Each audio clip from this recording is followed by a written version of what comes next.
you don't know the code to your Texecom alarm system, then the only option is to default your alarm panel.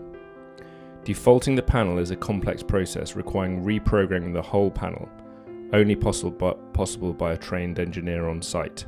You can book an engineer visit quickly and simply via our Smart Security.support service.